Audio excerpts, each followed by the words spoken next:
시청자 여러분 안녕하십니까? 좌파 인사 중에서 문재인 이 정권에 대한 가장 신랄한 독설이 진중권 교수의 입에서 나왔습니다. 역대 좌파의 경제학자, 행동가, 정치인 이런 사람들이 문재인 정권을 비판하는 것은 덜어 있었지만 가장 본질을 신랄하게 적나라한 표현으로 비판한 사람은 진중권입니다. 오늘은 제가 진중권 이야기를 좀 하겠습니다. 진중권과 저는 잘 압니다. 무슨 학교도 같은 학교를 다니지 않았고 그는 좌파, 저는 우파이기 때문에 겹치는 부분도 없습니다만은 바로 좌파와 우파를 대변하는 대표적인 이 라이벌 논객으로 JTBC를 포함한 방송에서 오랫동안 커플을 이뤘습니다.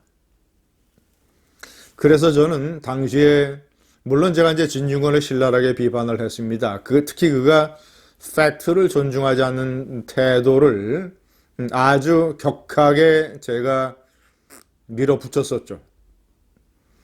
자, 그러나 그때가 한 4, 5년 전이었는데 그 이후에 진중권은 많은 변신을 꾀했습니다.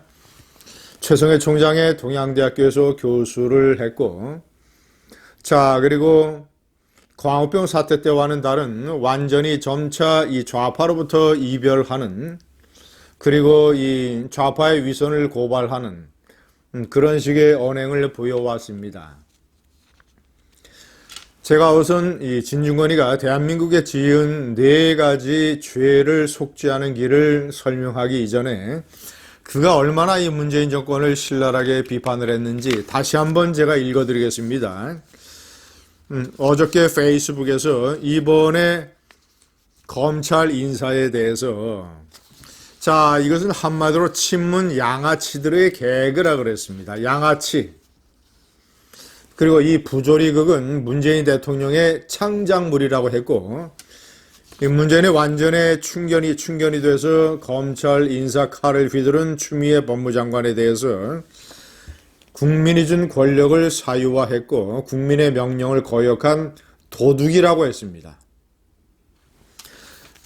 자, 그리고 올해 4월 총선 때 촛불 사기 민주당에 투표하지 말아야 한다. 민주당 보이콧만으로도 박빙 지역에서 영향을 끼칠 수 있다. 선거 결과보다 중요한 것은 한 장의 표로 우리가 매우 화났다는 사실을 표현하는 것.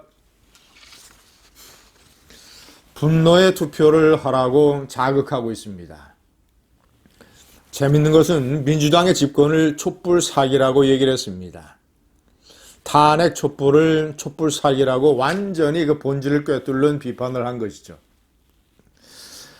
자, 진중권. 제가 오늘 진중권에게 진정으로 대한민국에 속죄하는 길, 이런 페이스북에 무슨 좌파를 공격하는 말 몇 마디 옮긴 걸로 당신이 대한민국에 지은 죄를 속죄할 수 없다. 제대로 행동해라.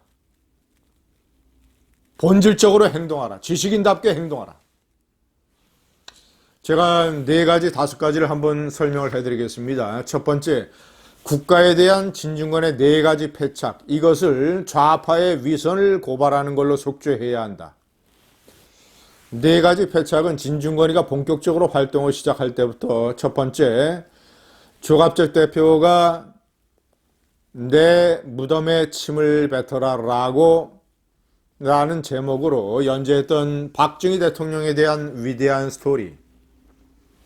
박정희 대통령이 훗날 내 무덤에 침을 뱉어라. 그러나 나는 현재 옳다고 생각하는 이 국가 건설의 길로 갈 것이다. 라고 했던 위대한 혁명가의 그런 언급을 경망스럽게 내 무덤에 침을 뱉으마. 이런 식의 글을 발표하는 망동을 저질렀습니다.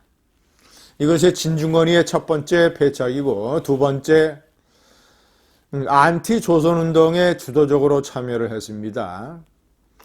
좋아하세요. 조선일보 없는 좋은 세상, 아름다운 세상, 이런 안티 조선에 참여함으로써 좌파의 일종의 분합의 역할을 했던 것. 세 번째는 광우병 파동 때 한국인들은 광우병 인자에 취약하다라는 해괴망측한 망언으로 광우병 선동에 앞장섰던 좌파 지식인 중의 한 사람. 네 번째, 노무현의 평양 김정일과의 회담에서 2007년이었죠. NLL을 포기할 수 있을 것처럼 얘기한 노무현을 적극적으로 옹호한 것. 노무현의 NLL 포기 옹호. 자, 이 네 가지 패착을 속죄해야 되고, 두 번째, 정의당 탈당을 실천해라. 말로만 하지 말고, 왔다 갔다 하지 말고. 자, 오늘 다시 정의당 탈당을 자기가 밀어붙이겠다고 얘기를 했습니다. 조국을 면죄부에서, 조국을 살생부에서 제외했던, 데스노트에서 제외하고 면죄부를 줬던 정의당을 탈당하겠다고 했다가, 정의당에서 반발하니까 값싼 인정에 이끌려서 탈당을 포기했던 진중권. 자, 오늘은 정의당을 탈당하겠다고 다시 얘기했습니다. 정당을 탈당하는 것은 쉬운 일입니다. 자기가 고집을 딱 부려서 명백한 의사를 당에 전달하면 탈당이 되는 겁니다. 자기가 미적미적거리니까 탈당 처리가 안 되는 겁니다. 세 번째, 지식인답게 오직 이성으로만 비판하라. 정의당을 탈당을 하면 진중권이는 무당적자가 됩니다. 자, 그러면 어떤 정당의 논리, 진영의 논리로부터 자유로울 수가 있겠으니까 오직 지식인답게, 전직 동양대학교 교수답게 많은 저작물을 생산을 해냈던 서울대 미학과 출신 지식인답게 오직 이성과 합리와 팩트로만 세상을 고발하라. 네 번째, 특히 젊은이들에게 직언을 하라. 진중권, 유시민, 도올, 김용옥, 김재동 이런 사람들, 특히 젊은이들에게 이 제대로 교육받지 못한 정교조의 영향을 받은, 그래서 세상을 보는 눈이 반쪽밖에 되지 않은 이 나라의 많은 불쌍한 젊은이들에게 상당히 어필하는 좌파 행동가들입니다. 좌파 나팔수들입니다. 김어준까지. 제가 5번과 같이 엮어서 설명을 해드리겠습니다.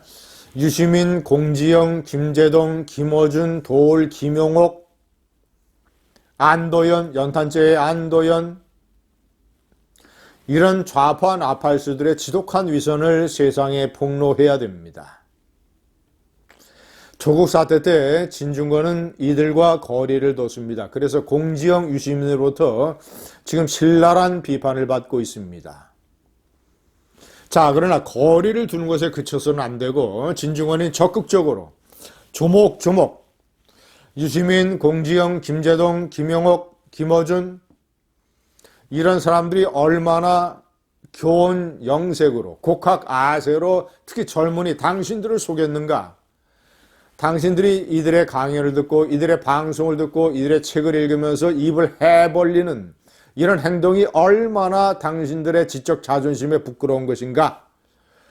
이들에게 속았다는 것을 나중에 30대, 40대, 50대에 알게 되면 당신들의 인생 자체가 부끄러워서 얼굴이 화끈거릴 것이다.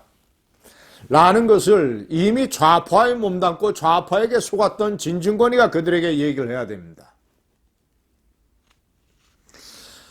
다른 사람이 얘기하는 것보다 저 같은 우파의 행동가, 우파 논객이 얘기하는 것보다 오랫동안 좌파에 몸담았던 골수 진중권, 정의당은 진중권이가 얘기할 때 많은 젊은이들에게 충격으로 다가갈 것입니다. 진중권, 제대로 속죄하십시오. 감사합니다.